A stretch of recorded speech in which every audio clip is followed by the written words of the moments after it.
जय माता दी। क्या आप जानते हैं कि साल 2026 में आने वाली चैत्र नवरात्रि में पूरे 9 दिनों तक माँ दुर्गा के सभी स्वरूपों की पूजा का शुभ अवसर मिलेगा।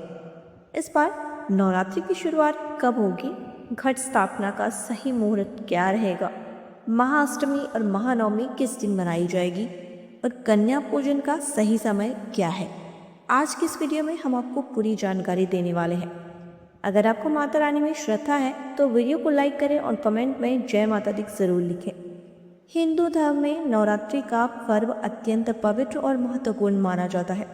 साल में कुल 4 बार नवरात्रि आती है, लेकिन इनमें चैत्र नवरात्रि और शारदीय नवरात्रि का महत्व सबसे अधिक होता है। इन 9 पावन दिनों में भक्तजन माता दुर्गा के 9 अलग अलग स्वरूपों की पूजा करते हैं, व्रत रखते हैं और माता रानी से सुख समृद्धि का आशीर्वाद प्राप्त करते हैं। अब बात करते हैं साल 2026 की चैत्र नवरात्रि के बारे में। साल 2026 में चैत्र मास के शुक्ल पक्ष की प्रतिपदा तिथि 19 मार्च गुरुवार को सुबह 6:54 से प्रारंभ होगी और इसकी समाप्ति 20 मार्च शुक्रवार को सुबह 4:52 पर होगी। क्योंकि घट स्थापना प्रतिपदा तिथि में ही की जाती है, इसलिए इस वर्ष चैत्र नवरात्रि की शुरुआत 19 मार्च 2026 गुरुवार से होगी और समापन 27 मार्च 2026 शुक्रवार को होगा। इस बार नवरात्रि की विशेष बात यह है कि किसी भी तिथि का क्षय नहीं हो रहा है, यानी पूरे 9 दिनों तक माँ भगवती के सभी 9 स्वरूपों की पूजा का पूर्ण अवसर मिलेगा। अब जानते हैं कि किस दिन माँ के किस स्वरूप की पूजा की जाएगी। नवरात्रि का पहला दिन 19 मार्च गुरुवार को होगा। इस दिन माँ शैलपुत्री की पूजा की जाएगी और कलश स्थापना की जाएगी। दूसरा दिन 20 मार्च शुक्रवार को रहेगा, जिसमें माँ ब्रह्मचारिणी की आराधना की जाएगी। तीसरा दिन 21 मार्च शनिवार को होगा। इस दिन भक्त माँ चंद्रघंटा की पूजा करेंगे। चौथा दिन 22 मार्च रविवार पड़ेगा और इस दिन माँ कुष्मांडा की पूजा की जाएगी। पांचवा दिन 23 मार्च सोमवार को होगा, जिसमें माँ स्कंद माता की पूजा का विधान है। छठा दिन 24 मार्च मंगलवार को रहेगा और इस दिन माँ कात्यायनी की पूजा की जाएगी। सातवां दिन 25 मार्च बुधवार को होगा। इस दिन माँ कालरात्रि की आराधना की जाएगी। आठवां दिन 26 मार्च गुरुवार को रहेगा, जिसे महाअष्टमी कहा जाता है और इस दिन माँ महागौरी की पूजा होती है। बहुत से लोग इसी दिन कन्या पूजन भी करते हैं।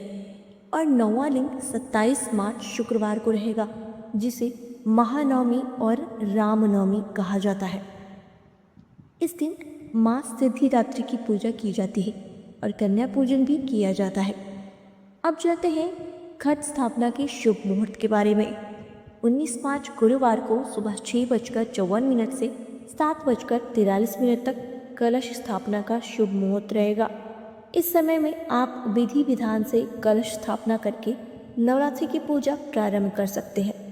यदि किसी कारण से सुबह कलश स्थापना नहीं कर पाते हैं तो अभिजीत मुहूर्त में दोपहर 12:10 से 12:58 के बीच भी कलश स्थापना कर सकते हैं।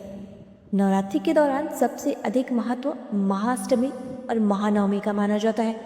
साल 2026 में महाअष्टमी 26 मार्च गुरुवार को और महानवमी 27 मार्च शुक्रवार को मनाई जाएगी। नवरात्रि के पहले दिन कलश स्थापना करके संकल्प लिया जाता है और बहुत से भक्त पूरे 9 दिनों तक व्रत रखते हैं। यदि 9 दिनों का व्रत रखना संभव न हो तो पहले दिन या फिर कन्या पूजन से एक दिन पहले व्रत रखकर भी माता की कृपा प्राप्त की जा सकती है। यदि कोई व्रत न रख पाए तो भी श्रद्धा से माता दुर्गा के 9 स्वरूपों की पूजा और कन्या पूजन कर सकता है। यदि किसी कारण से कलश स्थापना संभव न हो तो भी साधारण रूप से माँ दुर्गा की पूजा की जा सकती है। और यदि महिलाओं या कन्याओं को मासिक धर्म हो जाए तो वे मानसिक रूप से माता का स्मरण और पूजा कर सकती है। माता रानी आप सभी की मनोकामनाएं पूर्ण करे, आपके जीवन से दुख और कष्ट दूर करे और ये चैत्र नवरात्रि आप सभी के लिए सुख, शांति और समृद्धि लेकर आए। इसी मंगल कामना के साथ आप सभी को चैत्र नवरात्रि की हार्दिक शुभकामनाएं। जय माता दी।